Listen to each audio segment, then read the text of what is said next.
Welcome to the StormCast. We're live right on time. We're live right on time. We're on YouTube and Twitter, bringing you another impactful. I can't talk today, guys. I'm slurring on words. Another impactful episode. Today is Wednesday, March 26th, 2025. It's a warm 74 degrees outside. As always, the StormCast is available everywhere you can find podcasts. So be sure to drop a 5-star review on Spotify, subscribe on YouTube. What else? Follow us on Twitter and Rumble. And don't forget to like the video. Your support on Patreon also keeps us going strong. So let's get right into today's episode. I hope everyone has had a great week so far. As we enter this Wednesday afternoon, I just want to say I'm going to try to bring more episodes to you guys more regularly. And I think Wednesday is a good day. Y'all let me know how this time and this day works for you guys. But we're going to start trying to go live on a regular schedule every Wednesday and on the weekends as well. We'll also be doing like exclusive Rumble streams and Patreon streams where we can do a lot more explicit content, things that we can't do on YouTube or say on YouTube necessarily. We can kind of, venture off into different topics and, do different type of content on there as well. But we will be live streaming on YouTube weekly. So get those notification bells rung because you need to be notified every time I'm live so we can get this pod going every Wednesday on the StormCast. First episode of 2025. Actually, I haven't been dropping any episodes yet this year, 2025. I dropped some, obviously, a lot in 2026. My last episode was a day before Christmas, so December 24th. And so the reason I haven't really been dropping podcasts regularly is I've been focused more on the content side of things. I have been dropping a lot of movie reviews. I will be dropping another movie review, spoiler, here soon. I'm gonna go see The Woman in the Yard this weekend, so be on the lookout for that review. That's gonna be a good scary movie coming out here soon. I've been looking forward to that one. It looks pretty scary. About the reviews, it looks pretty interesting, so I'm going to go see that with my brother and probably my pops, see what he's getting into this weekend.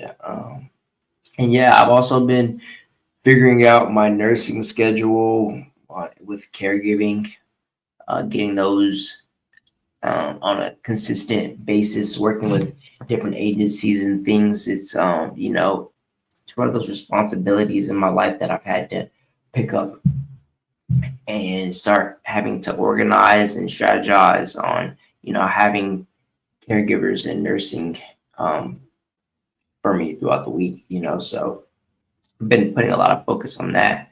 So I've been working out, obviously, trying to work consistent, be in the gym, be working out, weather's getting good here now, so we're going to try to get a lot of outdoor workouts, a lot of workouts in the sun and things like that.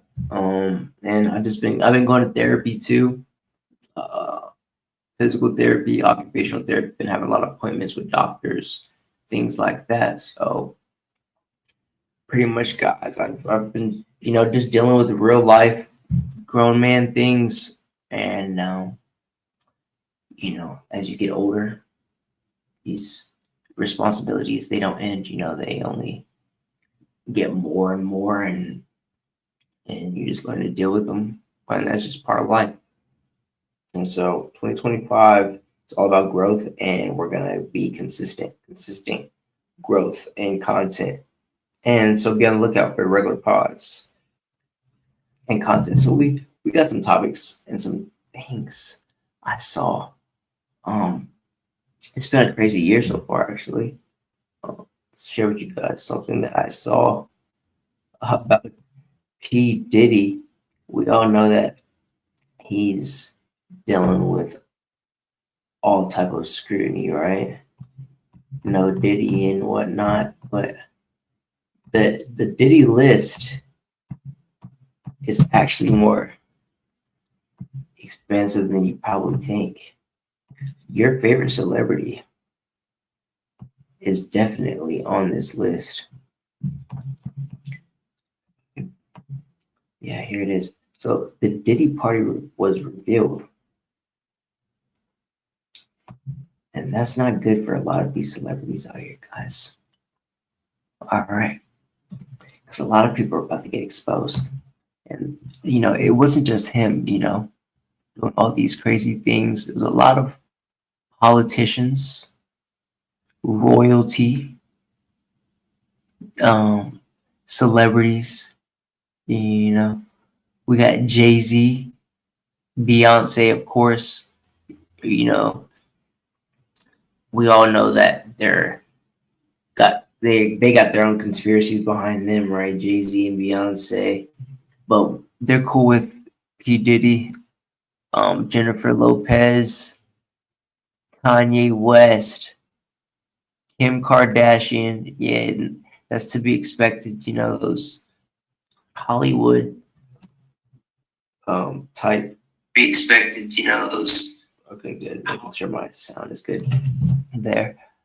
Those Hollywood, higher ups and elites. Naomi Campbell, Mary J. Blige, Leonardo DiCaprio. We all know about Leonardo. He loves those young girls. So, of course, he's going to be at the Diddy parties. Usher. Okay. Let's see. I know there's more. Usher. That's to be expected. That guy. Tiana Taylor. Floyd Mayweather. Dr. Dre. LL Cool J. Swiss Beats. Lala Anthony. Blake Lively. Ryan Reynolds. He's got a lot of controversy surrounding his name right now, too. Something that I haven't dug too deep into, but I hear Candace Owens talking about, a lot of scandal that he's got going on with his family. So I need to listen to more of her, talk about that. Mark Wahlberg, Cara Delevingne, Iggy Azalea. So these are all names that were, surrounding him. We all know that what he was doing was kind of like a Epstein-esque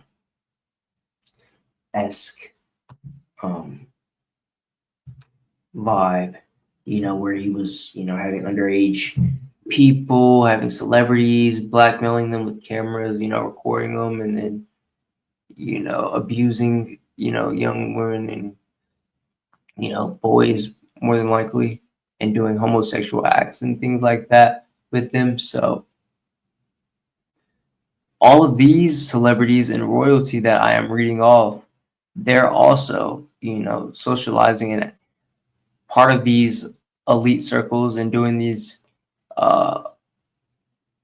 very despicable things with P. Diddy. Prince Albert II of Monaco, so royalty. The reigning monarch of Monaco is known for attending glamorous and charity functions, particularly during the Monaco Grand Prix. While not directly P. Diddy's parties, Diddy has hosted events around the Monaco GP where royalties such Albert have mingled with celebrities. Okay. Sheikh Moza bint Nasser, Qatari royalty. Princess Madeline of Sweden. Crown Prince Pavlos of Greece and Mary Chantal. Lady Victoria Hervey, a British aristocrat. Countess Luan de Lesseps. Princess Furial of Jordan. Lady Kitty Spencer. Okay, so guys, just endless creepy individuals going into this. Yeah, it's just I wanna see it. I don't think Trump is on here. Barack Obama is, however, but I have seen pictures of Trump. You know, no bias.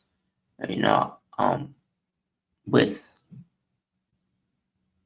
celebrities like P Diddy and just Epstein and whatnot. But just because you're taking a picture with someone doesn't necessarily mean you're attending their parties and whatnot. It just I guess once you reach that level of celebrity, it's kind of like a society, and so you're all kind of cool, and so it is a society in its own right, right?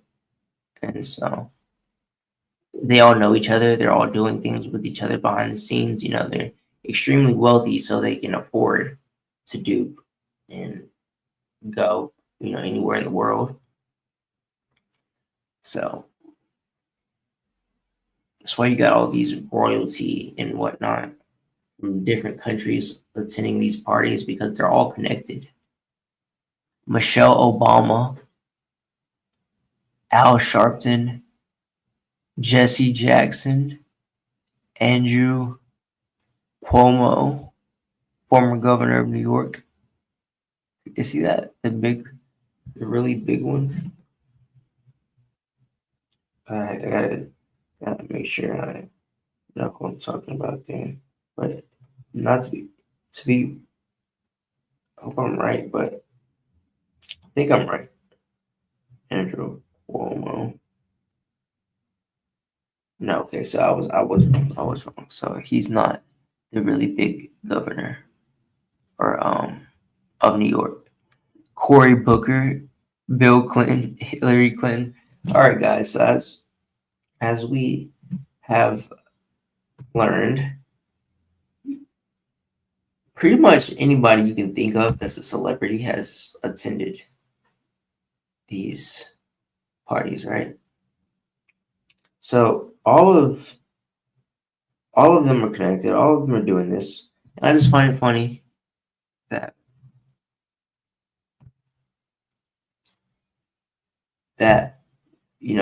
they're just out here living life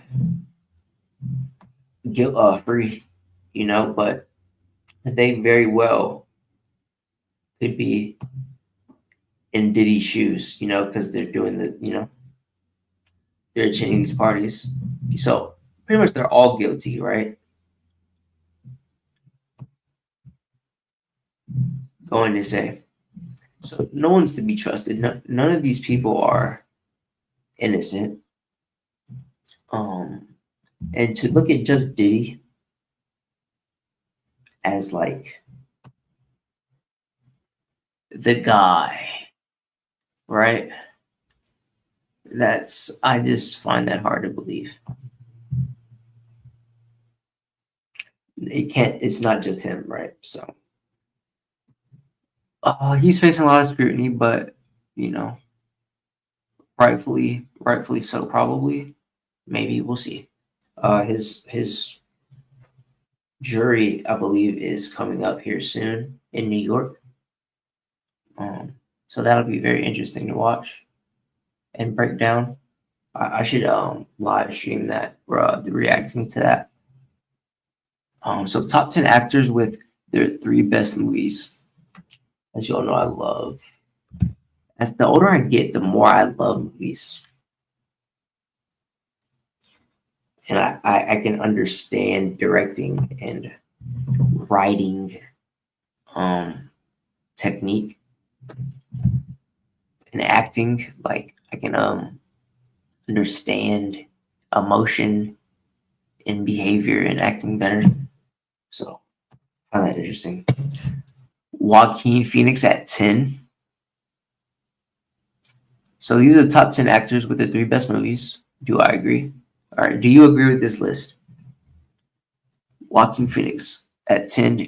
Top 3 movies: Her, Joker, and Gladiator. Okay, I don't remember him in Gladiator. But Gladiator is a great movie. Joker, obviously, one of my favorite movies of all time. Just the acting in Joker by him in that one was amazing. And I haven't seen Her. Gotta check that one out. Okay. Kevin Spacey. R.P. Kevin Spacey. Right, he is deceased if I'm not wrong. But I don't. The Usual Suspects, American Beauty, and L.A. Confidential are his top 3. Are At 8, we have Hugh Jackman with Logan. Logan was a good one. Oh yeah, Logan was amazing actually. Especially the scene where he's in Japan going to go fight that cyber samurai robot thing, and he's getting shot at down that valley peak while it's snowing by all those ninjas, and he's fighting against them, and then the war scene against the that Logan was a great one actually. Prisoners and The Prestige. Okay, so Hugh Jackman at 8, Brad Pitt at 7. All right, Fury. I thought Fury was kind of cheesy for like a World War II movie, and it wasn't maybe necessarily historically correct, but it did have like good action. So Fight Club, obviously a classic, right? And 7. Okay, so Brad Pitt at 7. Jack Nicholson at 6. The Shining, obviously probably one of the best horror movies of all time, I believe. I haven't actually watched The Shining though. I need to watch these movies because these are all classics, obviously. One Flew Over the Curious Nest. Okay. And Chinatown. All right, Jack Nicholson at 6. Leo DiCaprio at 5 with Shutter Island, The Wolf of Wall Street, and Django. Okay. That's a great top 3. Shutter Island is Thriller. Wolf of Wall Street, one of my favorites. Just amazing. And Django, just amazing as well. So Leo DiCaprio at 5, all these people, we know Leo DiCaprio was at Diddy Party, so but he still, I guess, can't hate on the man, I guess. Jake Gyllenhaal, Southpaw. I didn't watch that. I think that's his new one.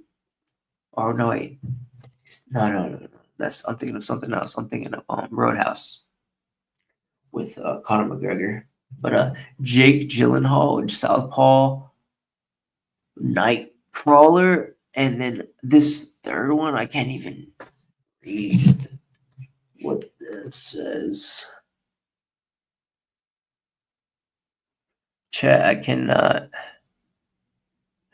Nocturnal Animals. That's what it says. Okay. So Jake Gyllenhaal at 4. Christian Bale at 3 with The Machinist, Ford versus Ferrari, and American Psycho. Okay. Nice. I would actually throw in Batman too, where he's playing Bane. I mean, when he's playing Batman and when he's fighting Bane, that was great. He played a great Batman. Al Pacino at 2, The Godfather, Scent Woman, and Dog Day Afternoon. Okay. Al Pacino, legend. I haven't seen any of these. I haven't even seen The Godfather. Obviously, you've heard about them all. You know the names. And I was, born in '99. I know good movies. It's just I haven't taken the time to like sit down and watch the movies. But obviously, I enjoy movies. But I will find my phase where I go back and I watch all of these, and I, actually get to, take my time to absorb them as classics. But they were before my time. So, but Robert De Niro at 1 with Goodfellas, Taxi Driver, and Raging Bull as his 3 best movies. I don't know. Do you agree with this list? Chat says, how can Scarface not be in the top 3 of Al Pacino's movies? Fury for Brad Pitt. Why? The Curious Case of Benjamin Button, Meet Joe Black, Interview with the Vampire. See, I said the same thing. I wasn't too big on Fury for like in general, like as a movie. I didn't think it was that well written or like executed. It did have decent. Oh, did I just delete the wrong? As I said, it did have decent.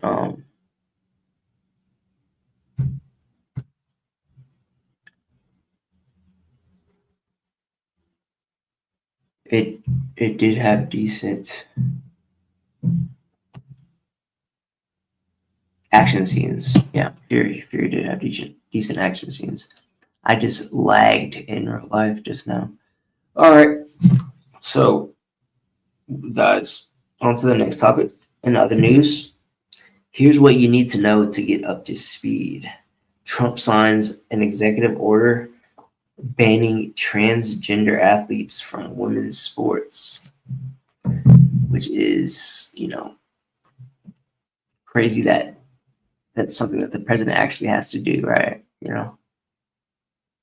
It seems, like a no-brainer, like the obvious thing, like, hey, you're born a man. It's not fair for you to play against women, right? But something he had to do.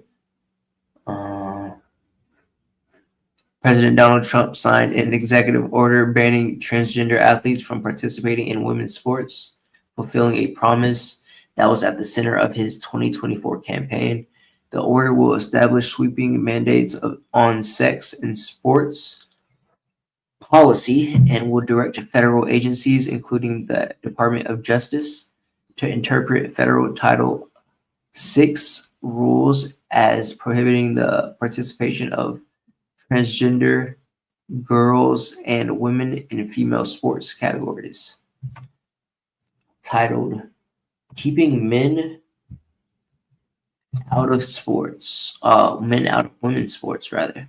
The order will mandate immediate enforcement, including against schools and athletic associations that deny women single gender sports and single gender locker rooms, according to the document, and will direct state attorneys general to identify best practices for enforcing the mandate. ABC News. Okay, so this meant we're just now getting a mandate. So before Trump was in office, chat, men were able to just say they're a woman, play against them in basketball, right? Or swimming or volleyball or whatever. And they were also able to go into their to their locker rooms, apparently. So this is something that obviously should have been done, but it's incredible chat. Following on brand. We have a video. Trump signing executive order banning transgender athletes from women's sports. These kids are going to be deprived of community, friendship, and learning opportunities. Look at this red-haired left-leaning extremist. Out of cruelty. It absolutely is a win. Definitely transgender as well. It's the latest development in a heated national debate around transgender athletes in women's sports. We will not allow men. I didn't even have to hear what he said. I could just tell. To beat up, injure, and cheat our women and our girls. From now on, women's sports will be only for women. President Donald Trump following through on a Women's sports will only be for women. The crowd cheers. campaign promise, signing an executive order titled Keeping Men Out of Women's Sports, which he says will be enforced immediately. Joining the president, women and girls of all ages, like 12-time All-American pro swimmer Riley Gaines, who's been waiting for this day for years, speaking to Nightline in 2022. Not only were women kind of put in this position where we have biological males competing against us, we were put on the back burner for biological males. If one girl is knocked off of a team because a male competed on that team, one girl is knocked off of a podium, that is one too many. This is a huge development. It's a big cultural issue. It's divided the country. Under the new order, schools that don't comply risk having their funding cut. So you mean just because I feel like a woman doesn't mean I can't face them in sports? What's that? It's also a maximum use of federal power, using the power of the purse to tell them how they should run their sports. Advocates celebrating the move, arguing that allowing trans athletes to compete could give an unfair advantage. In many ways, it's President Trump finishing what he started in his first term, to again ensure fairness, safety, and privacy for women and girls. But trans advocates say it's discrimination and a violation of human rights.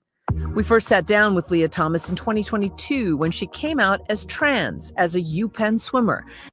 This dude right here was killing people, or those girls in swimming. Like, I mean, 100 meters, winning by 100 meters is like insane in swimming.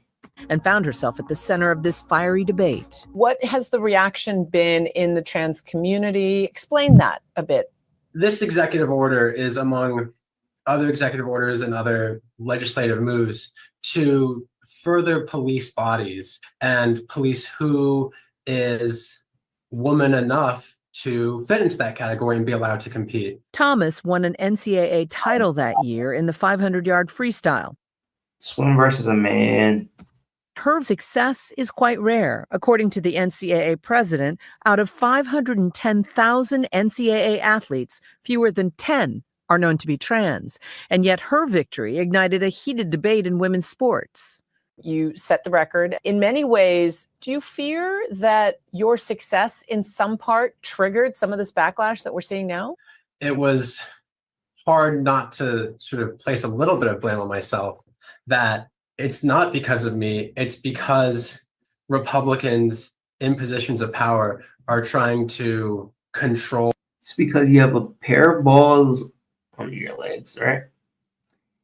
And the people you're playing against professionally don't. And therefore you have an advantage. That's, I mean, biologically. And limit our autonomy and how we can live our lives. And if it wasn't me, it would have been the next trans woman. On the one hand, trans athletes and the people who support them say, look, this is who they are. And they would like to compete in the athletics that they love. On the other side of people are saying it's just unfair. Even some people. Just because you're trans, right? you should still want to compete at the highest level, right? So why not just compete versus men? Like, why do you have to? Women are obviously, right, the weaker sex. So what do you get out of beating them?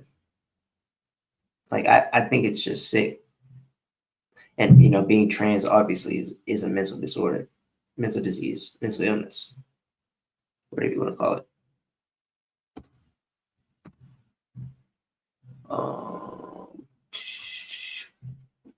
It's,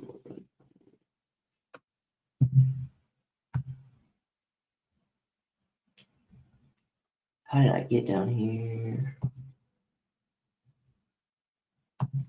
One generation.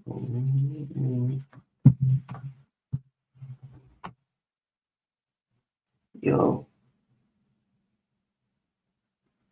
Who support equality and equal opportunity and a flourishing life in our society for trans people feel this is a step too far. According to a 2023 Gallup poll, 69% of Americans believe transgender athletes should only be allowed to compete on teams that conform with their gender assigned at birth. We're talking about 12-year-olds who have lived their whole lives as who they are and are being asked to then play on a different gendered team. Skylar Baylor made history as the first openly trans male athlete to compete in NCAA Division I sports, swimming for Harvard in 2015. Skylar, what comfort do you give to those who are feeling like this? Yo, did y'all see that scar? So this was a woman, right? This is a woman. I don't get what you said, right? No. Skylar, what It was comfort do you give to those who are feeling like this is a real turnaround, a setback for trans rights and the trans community? I think this is something that's critical and to validate. Setback for who are feeling like, Skylar, what comfort do you give to those who for Harvard in 20? Oh, look at that chat. Oh, if you're watching the video version of the podcast, you can see that she has a long severed line under her breast tissue, creating a huge scar, which appears to be where her boobs were. And now she has just, nipples like a man. And she's just, out there with her shirt out. Like she didn't have boobs there at one point. And it's that serious, to deform yourself, to defile yourself. I mean, I guess if that's how you're feeling, right? I can't get behind thinking. 15. Skylar, what comfort do you give to those who are feeling like this is a real turnaround, a setback for trans rights and the trans community? I think this is something that's critical and to validate those emotions while also reminding that we are absolutely capable of moving through this. Bodies come in all shapes and sizes. There's no one single determinative factor in athletic performance. It's just too complicated to narrow down to one thing. So what Trump is doing typically is sort of seizing the hottest issue and going at it with maximal force. It's the latest move following a flurry of anti-trans executive orders. We've gotten the woke lunacy out of our military. And now we're very importantly getting it out of women's sports. That's taking place very strongly. What do you call it? Women's sports. And now we're gotten the woke lunacy out of our military. The woke lunacy. And now we're very importantly getting it out of women's sports. That's taking place very strongly. He signed an executive order saying that the United States government only recognizes two sexes, male and female, for all purposes. He also banned gender-affirming care. The fact that we had to sign an executive order, a law, which had to get passed down by this person in a suit to that person in a suit, to that aristocrat, to that official, to that leader of the board, chairman of the department of whatever, from the president, and then get signed off and get passed into general information that there are only two genders, a male and a female. It's absolutely incredible that that's even a real thing that happened. For people under the age of 19. And now the ban on transgender athletes in school sports. Like they didn't think of that maybe in, I don't know, whenever they created laws across the country. This is a major initiative of the earliest days of the Trump administration. The NCAA now pledging to follow Trump's EO, saying in part, President Trump's order provides a clear national standard. The NCAA Board of Governors is reviewing the executive order and will take necessary steps to align NCAA policy in the coming days. In the wake of Trump's executive order, Lambda Legal, a firm that advocates for transgender and non-binary rights, saying in a statement, there seems no bottom to which this administration will not go to hurt and exclude transgender people, especially transgender children and youth. As for Thomas and Baylor, they say their fight is far from over. Do you feel like this is defeat? Is the fight over? It is not over. And now is a time more than ever that trans people as a community have to band together and stick tight and support each other. I really want to validate that this is a really difficult time for so many of us. I think being trans will always be a superpower. It might not feel like that right now. Maybe Trump can't see that, the government can't see that, but there are so many people who do see you. With this executive order, the war. In what world is mutilating yourself, pretending to be something you're not, and having to, be looked at and criticized and, and it's not like that's something you're born with or an illness or a disability or something like that. It's just something that you choose for yourself. In what world is that a superpower? War on women's sports is over. I think a lot of people wanted to resolve this without the hammer of federal power coming down. But I think a lot of women in sports, who have spoken out about how they feel that this is unfair to them, I think they'll welcome it. If it stands up in court, it's the end of the participation of young trans athletes in the sports. Look at all those young white women, just so happy that their future younglings are gonna grow up in a world that they don't have to get dominated by a man, in basketball or whatever they choose to play or compete in. That's a good sight, happy sight, right? We can all agree, right? That they want to play. W. Trump making things happen. Ladies and gentlemen. He promised that. Guys, come on. Do we think that Kamala Harris and Joe Biden or who the VP, that Tim Walz was it? Do we think that they would have made it into the office and did something like that? No, we would be in World War III right now. Okay, so W. Trump, right? For actually fulfilling something as basic as making it established that there are only two genders. All right, on to something else I found interesting. I saw something cool. Well, there has been something cool actually that came out, so moving on, we got a subject that's got everyone talking. Let's dive into the details. We got FBI unearths 2,400 new JFK Assassination Files after Trump's orders. And that is news because we all know JFK assassination has been a huge conspiracy, since it happened. And now they're unearthing apparently all the files. Another W for Trump. Obviously, he's going and just unearthing things to the public that we've been wanting to know for the longest time. And that's, I mean, it means something, right? I mean, it shows,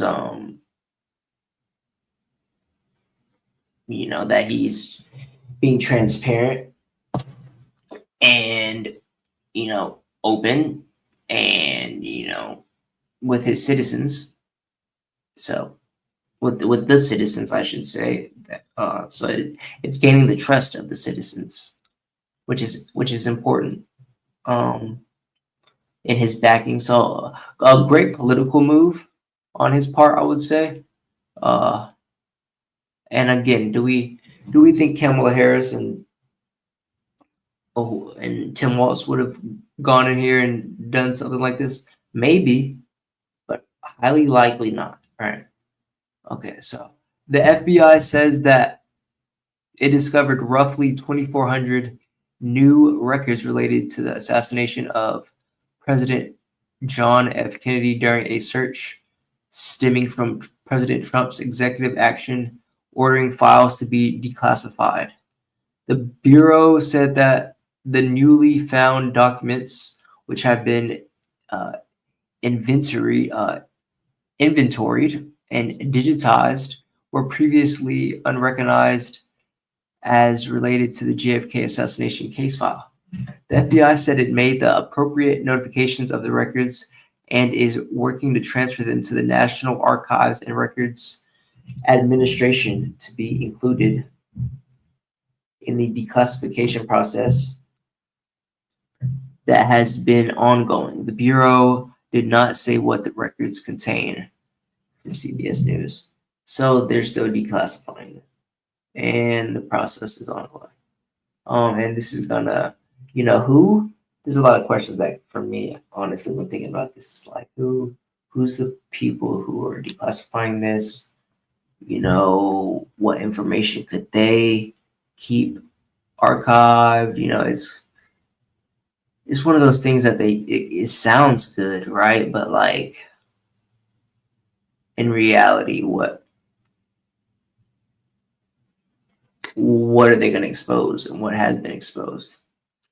That's to be determined. That's what we're going to find out, though.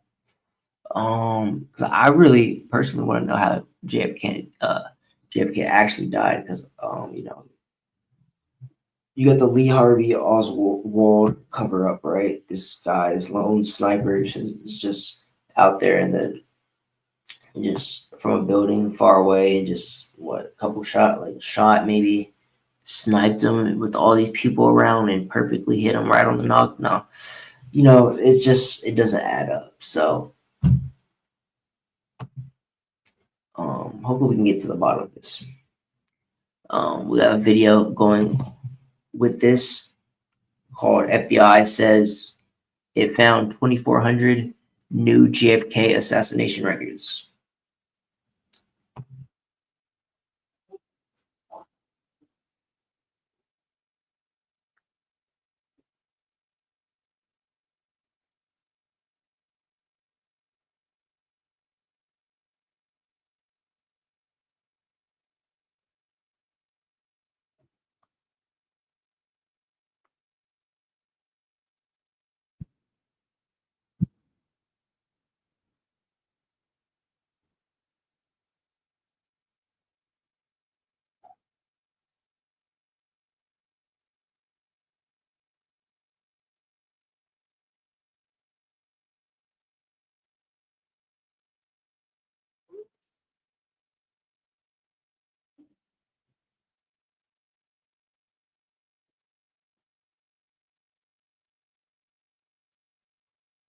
One second, am I sharing? So yeah, I'm just making sure I'm sharing this video. Because sometimes it lags, and I need to make sure everything's going good. Chat 1 second here. Everything's going good. Chat 1 second.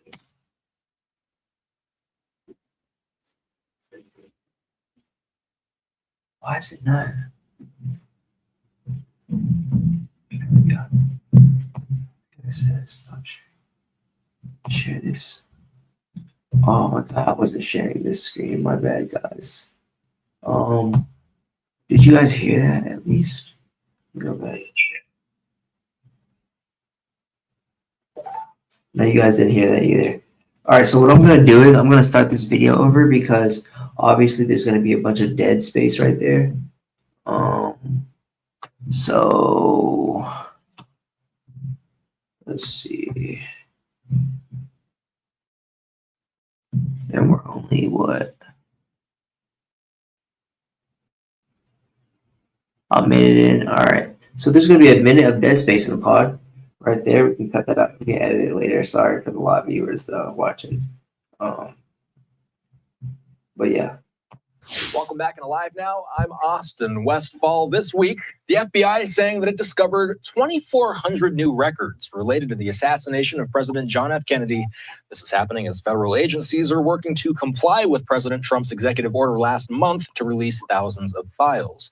Those files have not been released yet, but the FBI says it's working to transfer the newly found records to the National Archives in order for the administration to release them and include these new documents in the declassification process. You know, I'm going to have to talk about this with James Robinault. He's our friend and presidential historian.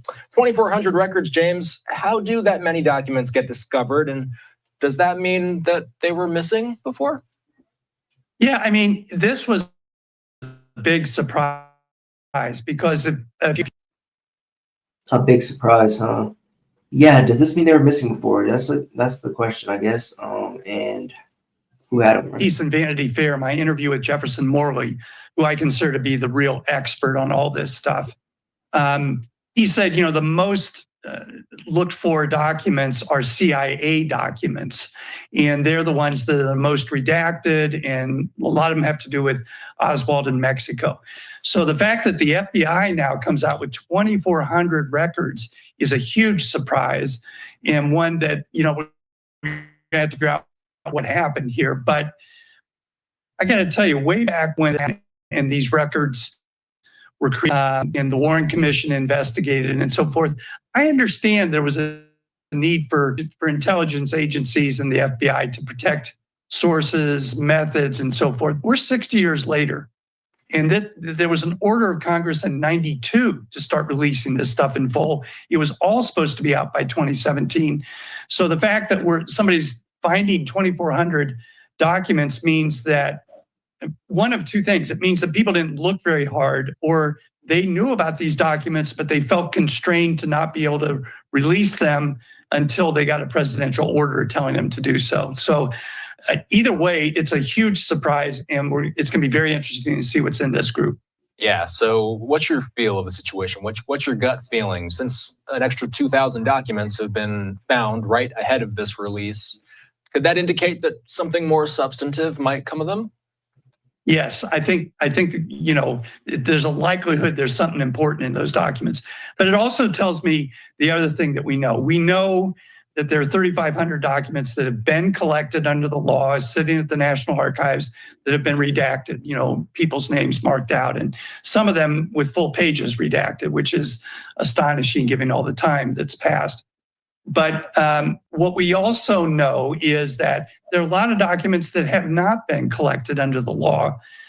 These are good examples. And it means that there has to be a true effort by these agencies to really find the documents that are in their possession and to go back and to really release this stuff.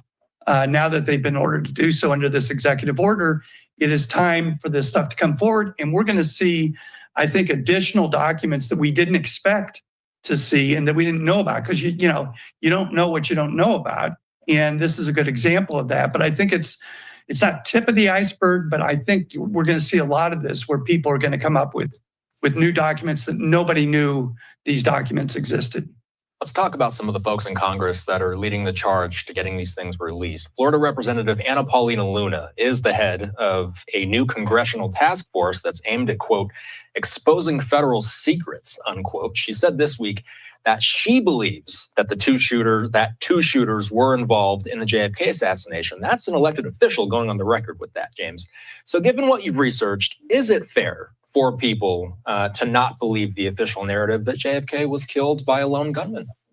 Yeah, I mean, if you've listened to some of my interviews with you, you'll know that I do think that there probably were multiple shooters, given Paul Landis's revelation that he found what everybody calls this magic bullet or the single bullet behind where Kennedy was sitting. So I think behind where he was sitting. So how could, a single gunman have been behind them if there was people behind them? Like, there's no way that he could have had a gunshot wound from behind if it was just one person. So that it does make sense and lead me to believe also that there had to be multiple gunmen. There's no other explanation for that than that there were multiple shooters, and we could get into that. But the point is, it always has been a difficult sell to say that there was a single bullet that went through and caused 7 injuries to JFK and to Governor Conley and came out pristine. It's always been a difficult sell. Very few people believe it. But let me just say this. When you're working in this area, there are so many people who believe in conspiracies and crazy and wild stuff without any proof at all that people have to be very careful and not speculate. So for her to say she thinks there's 2 shooters, that's speculation at this point that needs to be backed up with more than just, I feel that way about it, because a lot of people feel that, there was a conspiracy and, different people were behind it. But this is an area where we have to be very careful. We have to be very fact-oriented, fact-based. And there are a lot of people, good people out there writing about this. I've told you about the Mary Farrell Foundation and Jefferson Morley and JFK Facts. These people are very careful about what they say, and they don't get out beyond their skis. You got to be careful about that. So and again, a big if here, we haven't learned anything concrete yet, but let's roll with the 2-shooter hypothesis. Where does that put Lee Harvey Oswald? It is a fascinating question. I showed you there's a new book out that's called The Oswald Puzzle. It just literally came out this year about who is he and was he really involved in this? Was he set up? Was he a patsy? There's evidence to support all of that he may. No, Lee Harvey Oswald was definitely a patsy or a setup and a decoy. He definitely was used by the CIA, I believe, to get paid off. I think they paid off his family. I think he was a poor guy that they used to set up. Obviously, CIA has the best snipers. They easily, took him out and made it, blamed it on Lee Harvey Oswald and then framed it as if it was him. They were going to take him to court. And then they have some other guy come and shoot Lee Harvey Oswald so he can't have a defense, or he doesn't even have anything to say, right? So just sloppy by the CIA. It's right in front of our faces. They hide it from you, and then you continue to believe them and go along with their plan. But no, man, it's crazy. Open your eyes and just look around you, and you'll see, deception everywhere. Not even been the one who pulled the trigger, but he likely was involved in this. He likely was a shooter, but there likely were other people who were involved who also probably were shooters. But again, we have to see more proof about all this. But what is true is that Lee Harvey Oswald was 24 years old. He had been followed before the assassination by the CIA, we now know, by 6 different operations having eyes on him and paying attention to him, including his trip to Mexico City 6 weeks before the assassination. So there's a lot more to put together on this story about what happened than we know about. And hopefully with taking a lot of these redactions off, we'll start to put more of that puzzle together. So James, this is, 1963, it's when the assassination happened. Why does the Trump administration put this in such high regards? Why do they think this is an important issue for the new age? Yeah, I asked Jefferson Morley that question about why the MAGA group is very interested in this. And of course, you'll see that that's because the MAGA group are real free, thinkers. I mean, they're conservative, but they're woke. They're, woke to the agenda. They're done with, the lies and the conspiracies and shit. That's why, the Kamala campaign didn't work this year, because it was built on deceptions and lies and fraud. Just her in general. She's just such a fake person, and nobody was believing that shit this year. People want real. People want, a real nigga back in office, I should say. Because Trump, he's just he's a boss, and he's tell it how it is type of person. He's not really as snaky as Kamala is. That's just really what it boiled down to. And so a lot of his followers, they believe in truth and stuff like that. And, so they want to uncover a lot of these conspiracies. That's why. Congresswoman's committee is also dealing with Epstein and with other things that I don't think belong in the same category as the JFK assassination or the RFK or MLK assassinations. I think that the group feels strongly about it. The MAGA group feels strongly about it because they are very suspicious of what they call the deep state. You have people like Kash Patel writing about it, and they see this as like the ultimate story. Suspicious about the deep state. That's another way to put it. Woke to the agenda of a deep state secret that we don't know about, and we need the transparency. So I think it's more of a broad range.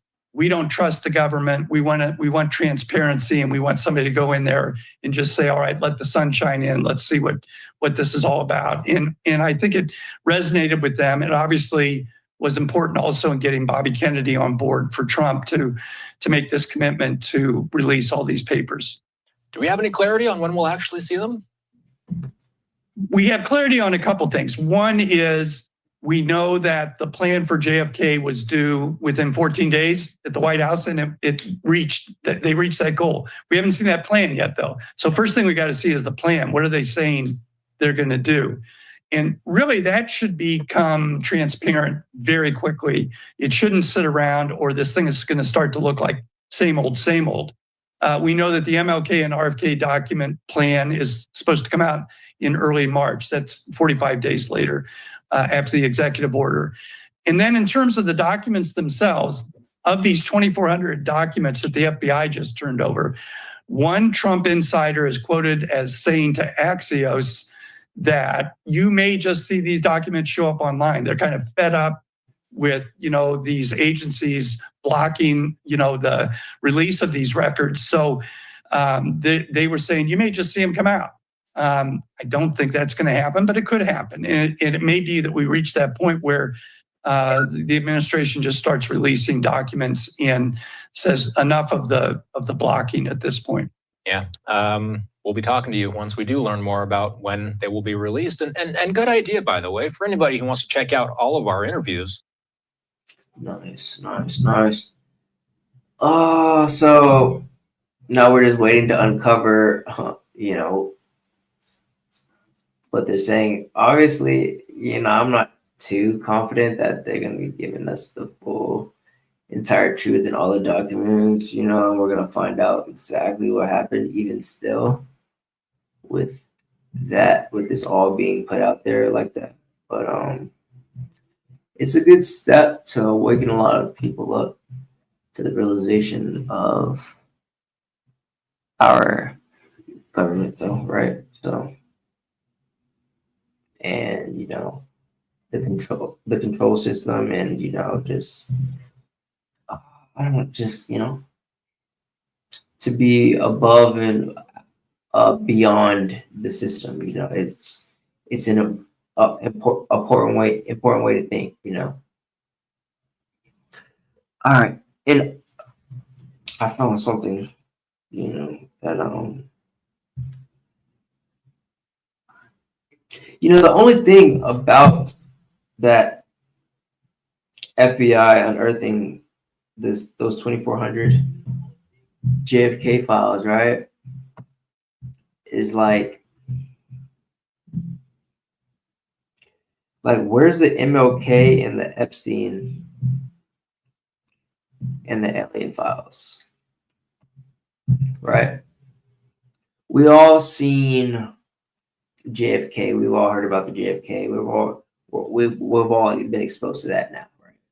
So that's supposed to come out now. Now we're supposed to find the truth out about that. But how about MLK, right? Let's find out how he died. Let's find out how he really died. Who really killed him? Who really sniped him?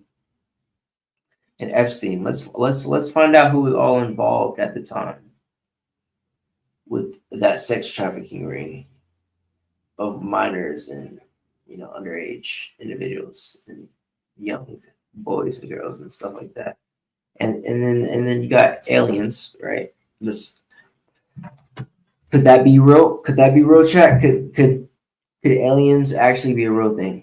And could they know about that? And could they have evidence?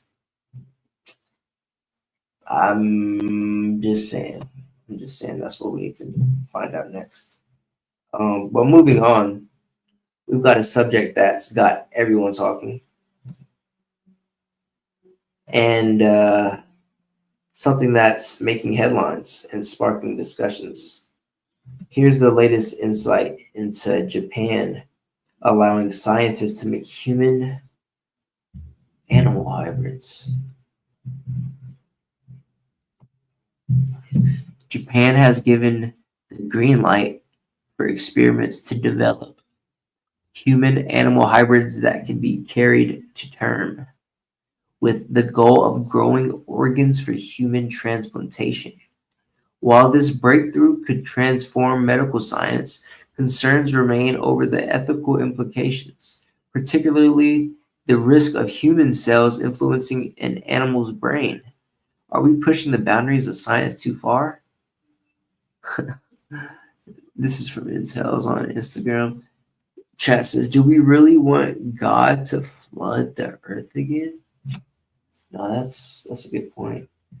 But that's, first of all, that on its own, like just an overview of that description is pretty sick, right? Because first of all, you would have to mate a human and an animal alone, right? You would have to make a human have sex with something other than a human. So that's bestiality, right? That's sick on its own, right? And then you got the birthing process. You know, who knows how that would go, how safe that is, what that okay, that's two, right? And then the goal of growing it strictly for human transplantation for organs is, I mean, that's pretty unethical, right? I mean, obviously, you know, it's like good on one hand, you know, somebody needs a heart transplantation and, you know, we're just growing these things in the lab, but they're also humans. They're also sentient, right? So if it's human, it would have an intellect, it would have a consciousness. And so that means what you're doing essentially is growing life just to kill it. And so that's just insane, right? And this is what people are doing in Japan. This is what it's like in Asia. And so we have a video called Japan Approves Mutant Human Animal Embryo Experiments. First human animal embryo experiment approved in Japan.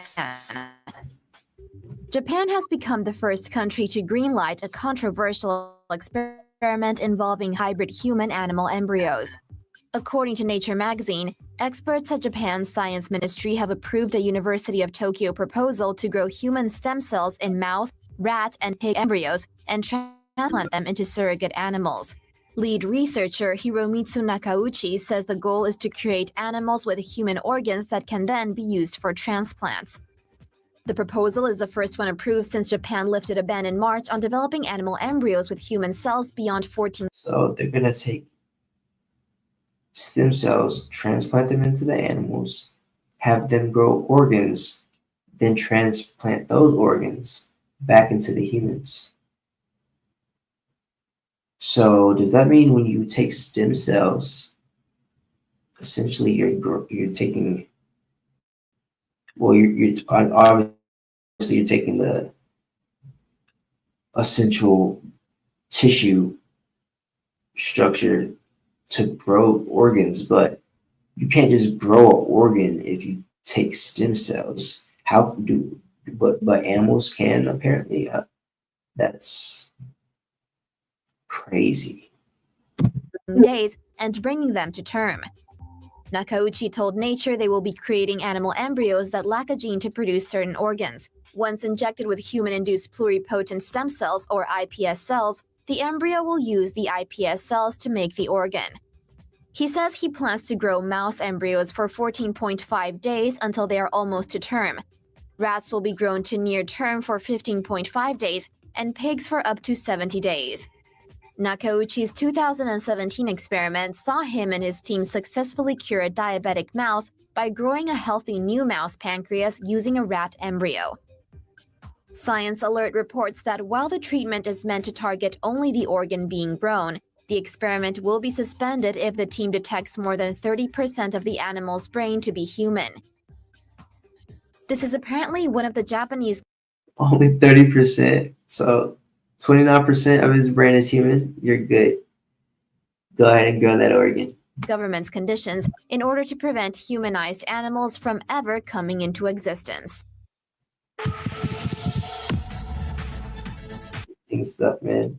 The stuff that people think of and that science takes us, people think of because of science, right? And you can't be mad at them, right? Because that's the natural flow of information and things and such. Information, and in order for us to advance as a species, we need to experiment. But it's just crazy, to think that we would have a human mixed with an animal. All right. Well, next up, let's talk about an interesting one with plenty of angles to explore. Scientists develop tech to upload knowledge directly to the brain. So, from AI counselor on Instagram, a matrix style learning scientists enhance skill acquisition with brain stimulation.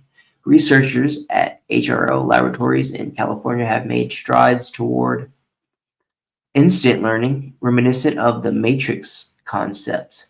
By analyzing brain activity of trained pilots during flight simulations, they developed a method to stimulate the brains of beginners using electrode caps. The technique aimed to replicate expert brain activity, leading to a 33% improvement in task performance among stimulated trainees compared to a control group. Although instant learning remains a distant goal, so what they did was they stimulated the brains. Let's read on. Hold on, because this is where we're getting into the matrix and the brain computer interface stuff. Although instant learning remains a distant goal, right? This innovative approach has shown potential to accelerate skill acquisition. Published in Frontiers in Human Neuroscience, this groundbreaking study represents an early but promising step toward transforming how humans learn and acquire skills. Someone said, finally, an easier way to study. So now we're getting to the point where we can just stimulate the brain and enhance performance for skill acquisition, which would, I mean, it would benefit you in so many ways, right? I mean, learning skills is the basic fundamental like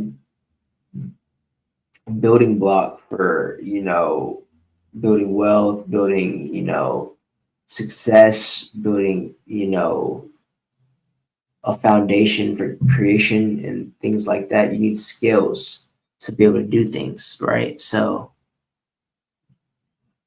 if we can just bypass, you know, actually taking the time and the labor to actually have to acquire skills, we can just, you know, cheat code life essentially. And so that's what's supposed to be coming out soon.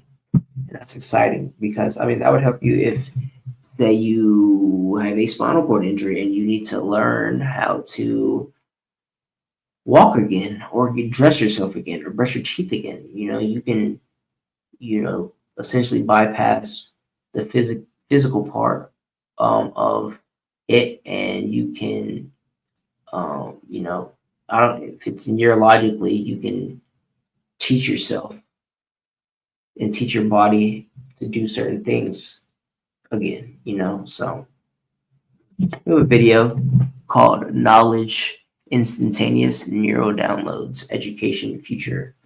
This is part 1.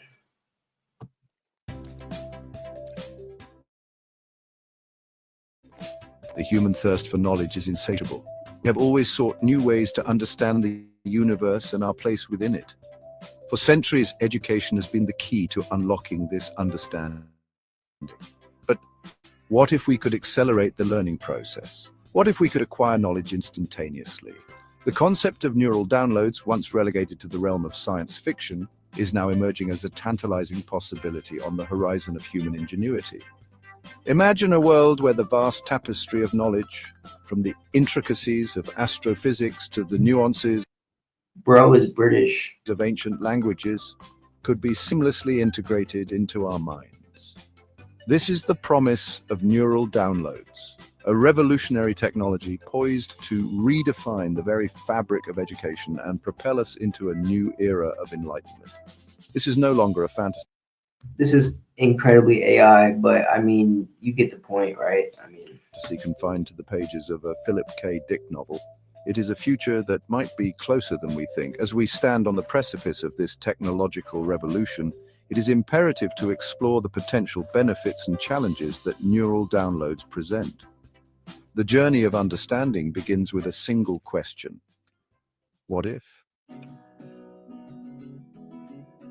For generations, the traditional classroom has served as the bedrock of our educational systems. We gather in these hallowed halls, absorbing information through lectures, textbooks, and the occasional experiment. While this model has undoubtedly yielded countless brilliant minds, it is not without its limitations. The pace of learning is often dictated by the curriculum, leaving some students struggling to keep up, while others are left yearning for a more rapid acquisition of knowledge. Furthermore, traditional education often takes a one-size-fits-all approach, neglecting the unique learning styles and aptitudes of individual students. Some thrive in auditory learning environments, while others excel through visual or kinesthetic approaches. so basically, some people aren't good at school. Some people hate classrooms. So let's just stick this thing on their head and they can learn faster, right? I mean, then we can't control them 18 years of their life, suck money out of their pockets, and brainwash them to be a different gender. We can just stick this thing on their head and they can just go and do things and make money. Wow. approaches. This lack of personalization can hinder a student's ability to reach their full potential. The limitations of traditional education are not a reflection of its inherent flaws, but rather a testament to the ever-evolving nature. You mean I don't have to sit in a classroom for 40 hours a week?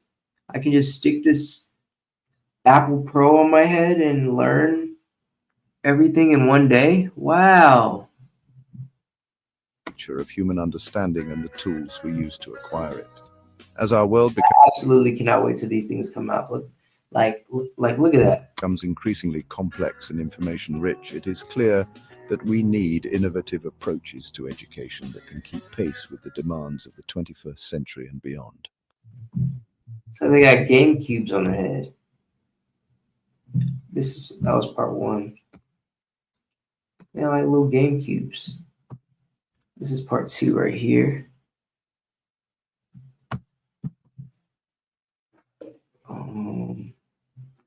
Titled Knowledge Instantaneous Neural Downloads Education Future Part 2. Bridge between the human brain and the digital world. These sophisticated devices, often envisioned as sleek implants or non-invasive headsets, hold the potential to revolutionize how we interact with information, and by extension, how we learn. Companies like Neuralink, spearheaded by visionaries like Elon Musk, are at the forefront of this technological revolution, developing brain-computer interfaces that could one day allow us to seamlessly download knowledge directly into our minds.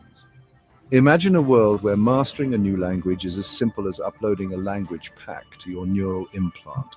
Or picture a future surgeon perfecting their surgical technique. As we know, chat, I had my experience with Neuralink, and getting into their trial.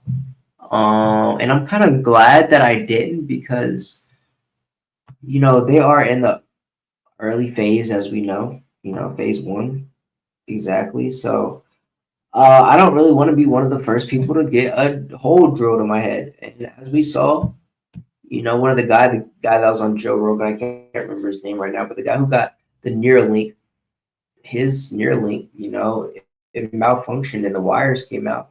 And now they can't even do like another one. It's just like he's just screwed now. So it sounds good, and I'm glad someone like Elon Musk with, the amount of money and, power and, ability that he has to create a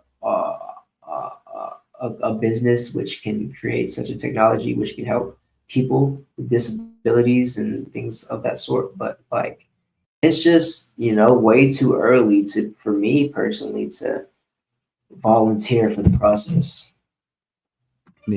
Through a virtual reality simulation controlled by their thoughts.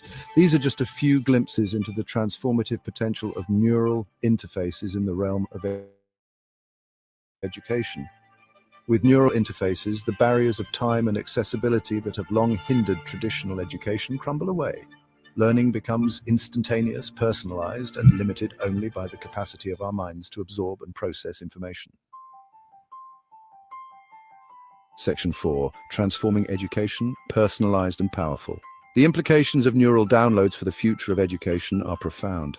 Personalized learning, once a distant dream, is now a reality. Students progress at their own pace, delving deeper into subjects that pique their curiosity. Imagine a world where every student has access to customized education. This is the promise of neural downloads, a journey of self-discovery and intellectual exploration. Educators will transform into mentors, facilitators, and guides.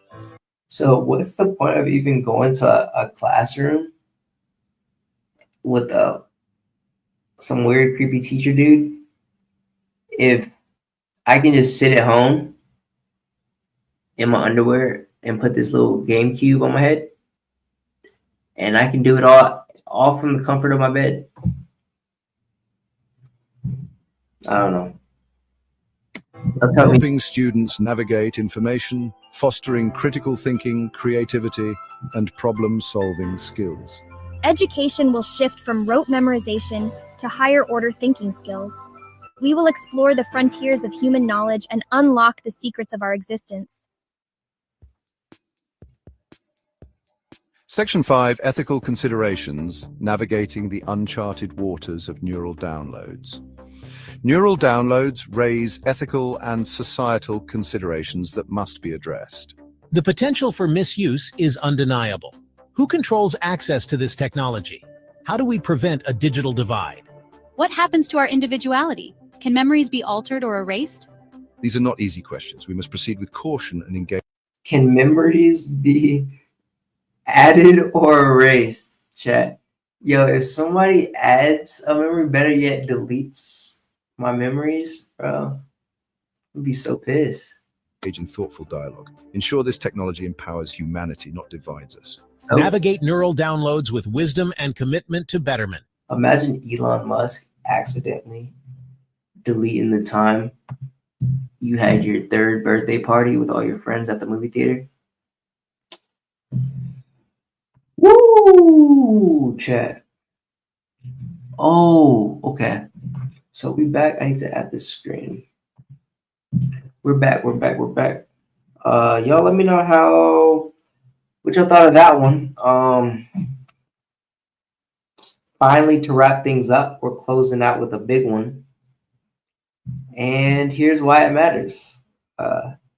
Scientists have proven it's possible to bring a dead brain back to life. Can you believe that?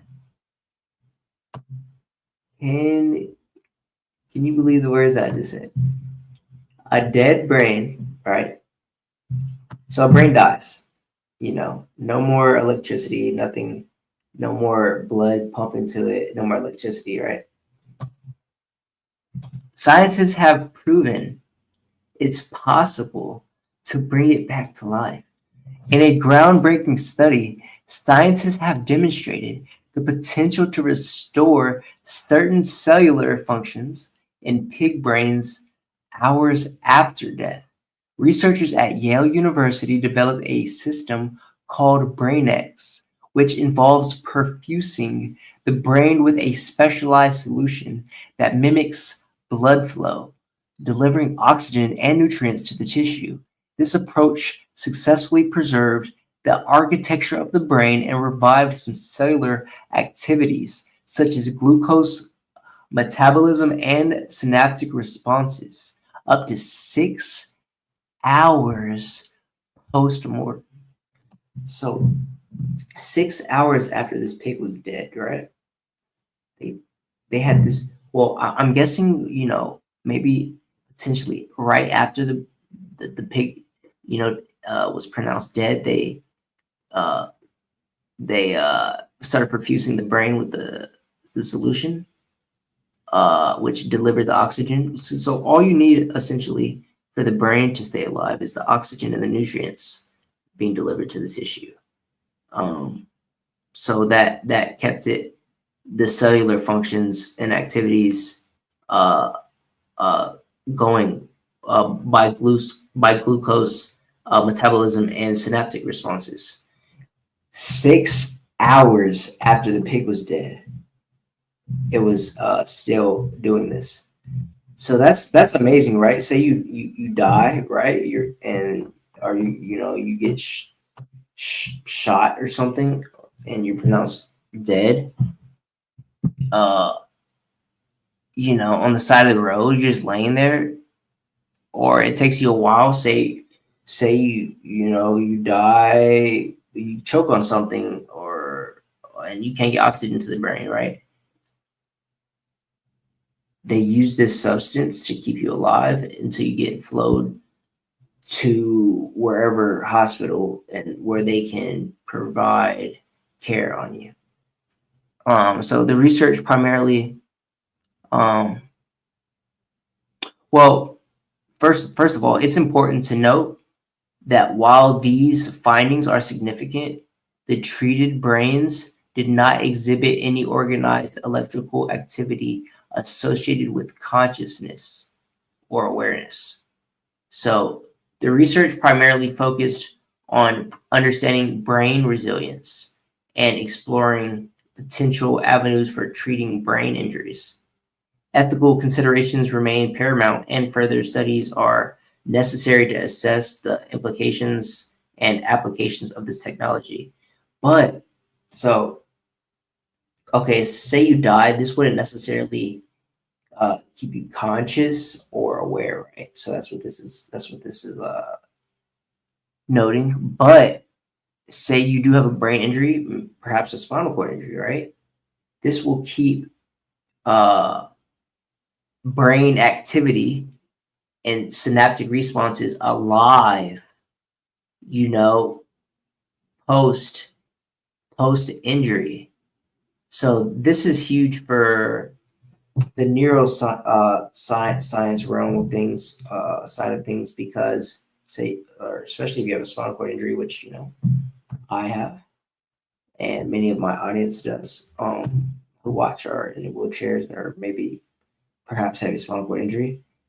This is something that can keep you perhaps more active and able to use your body and your limbs and your body parts, less stunned per se.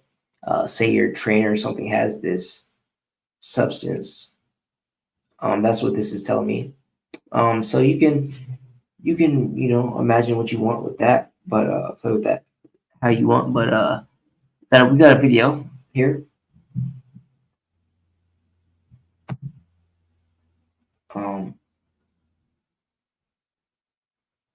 And this video is called "What Happens to Our Brains When We Die?" A new study could provide answers. Let's get into it. A new study may provide answers to the age-old question, what happens to our brains when we die? The revelatory research suggests that near the time of death, rhythmic brainwave patterns may generate memory recall of important life moments. The study's co-author, neuroscientist Dr. Ajmal Zamar, says that these findings challenge our understanding of when exactly life ends. And joining us now is the organizer of that study, neurosurgeon and assistant professor at the University of Louisville, Dr. Ajmal Zamar. Welcome. Thank you so much. Before we even get into the details of what happens, I want you to walk us through a little bit about how it happened, how you were able to get this data, because I thought that part of the story was almost just as fascinating. Thank you very much for having me. It's been a complete accident. We had a patient who had a so-called subdural hematoma, a bleed between the skull and the brain. So we went to operate. The patient did well for 3 days. The patient developed seizures, and we attached what we call a EEG, an electroencephalogram. During this, the patient had a cardiac arrest and died. That was what led us to the first ever recording of a dying human brain. We've heard about people before who have faced near-death experiences describe this moment where the important moments in their life flash before their head. Is that what we're talking about? Is that what this is? We have a case of one, so we got to be very cautious about making big statements. But from what this case of one tells us, we record an activity that is very similar to healthy humans that have undergone experiments and testings, that have done out-of-body experiences, hallucinations, memory flashbacks, all the things that are consistently being described by people who undergo near-death experience. These guys have exhibited these brain waves that exactly the same ones we're measuring when we record the activity of this patient 30 seconds before the heart stops beating and 30 seconds after the heart stops beating.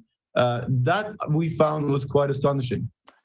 And I understand that you know the greatest questions about what happens when we die have not all been solved through this research, but it is really so interesting, especially that moment that you said 30 seconds afterwards that you recorded the heart had stopped beating, the patient was declared dead at that point, but the brain was still functioning, and you could record those brain waves. You've said that it might have implications for our understanding of the timing of death, and that might even have implications for the timing of organ donations. Please explain that a bit more for us. So I think we have to be at least starting the discussion to say, in a traditional sense, we always think when the heart stops working, when the EKG that shows us the function of the heart having a flat curve, we see this in movies, we grew up with this notion that that is the time when life ends. The recording here shows that in our case, 30 seconds longer, we record brain waves that potentially could be either a way of the patient continuing to have near-death experiences and memory flashbacks. It could also just merely be a response that the nerve cells are dying. We can't tell what it is right now. We can just tell there is a 30-second span where the brain shows activity. So it opens a discussion to saying, would it be worthwhile, beside the EKG that shows the heart activity, to compare it to EEG that shows the brain activity to see which of these really determine the time of death? Dr. Zamar, I know that this was accidentally recorded, sort of a finding that was stumbled upon, and then you and your team were wise enough to look into that data.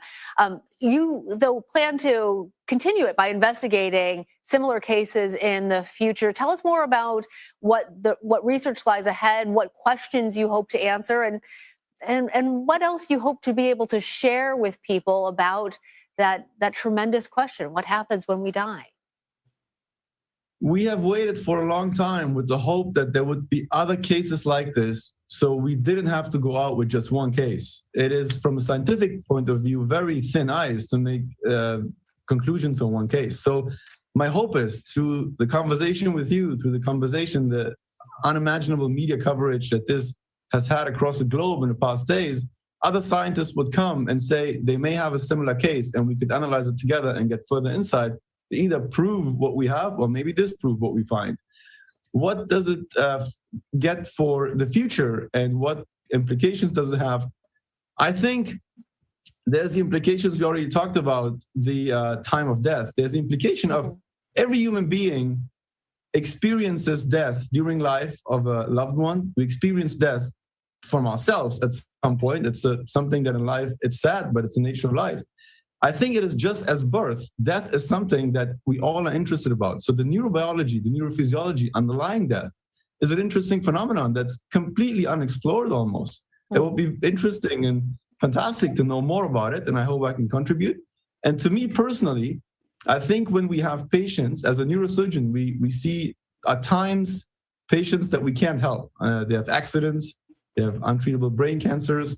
It is very difficult in those times to stand by the family, be the bearer of bad news. There's nothing we can do. If this research would allow me to go to the patient and say, your loved one has memories of the most memorable moments in their lives, and if that gives them a little bit of calm to know that they're not in pain, but they're flashing back kind, nice memories, that would be a nice gift that I could give to my patients. Yep. All right. So it's another video by CBS News that we just got done reacting to. What happens to our brains when we die? It was a good little video talking a little bit about some research and studies that they're trying to figure out with our brain. That was 3 years ago. Okay, so that was 3 years ago. That's why I wasn't really updated like that. But yeah, chat, man, that's another one for y'all. We took away, I got a lot of takeaways from this. We talked about matrix style brain uploading technology, human animal hybrids, Trump's new executive orders, JFK Assassination Files, and coming back from the dead. I just want to thank everyone so much for tuning into today's episode, whether it be the live or the live replay, for watching and supporting the channel. Guys, just thank you for tuning into these episodes. I know that a lot of people tell me they find them interesting, and they tune in because they like to listen to a lot of the topics. So I'm just here to bring you guys consistent, interesting topics that I find interesting, and hopefully you find interesting. We got a lot of episodes and content on the way all week. Not only all week, but next week and the week after that, and all week after that, all 2025. All 2025, guys. We're going to have guests. We're going to have people on the pod. We're going to do this. We're going to do that. But most importantly, we're going to do this and we're going to do that. But together. And so I just need you guys to continue to support the channel.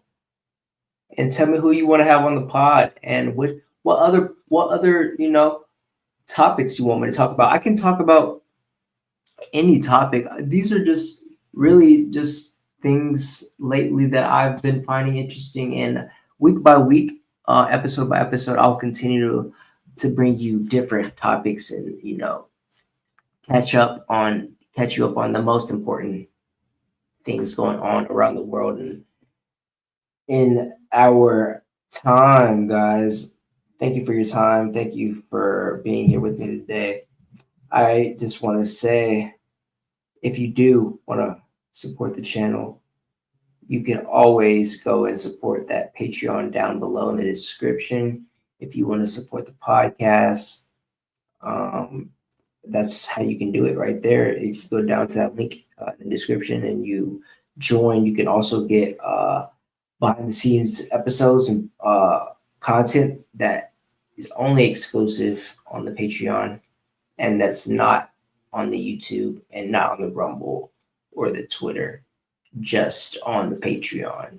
Join that community, get caught up with the lives and the community on there. And I just want to encourage you guys to let me know how you felt about today's topics, good or bad, and provide feedback for me and let me know how you're feeling on this beautiful day. And like I said, guys, we'll be back very soon. I will see you in the next episode. I will be back here very soon. Enjoy your day. Beautiful people, stay beautiful, stay blessed. I love you so much. And just like that, that's another episode of the StormCast. Peace. I love you so much. Let's go.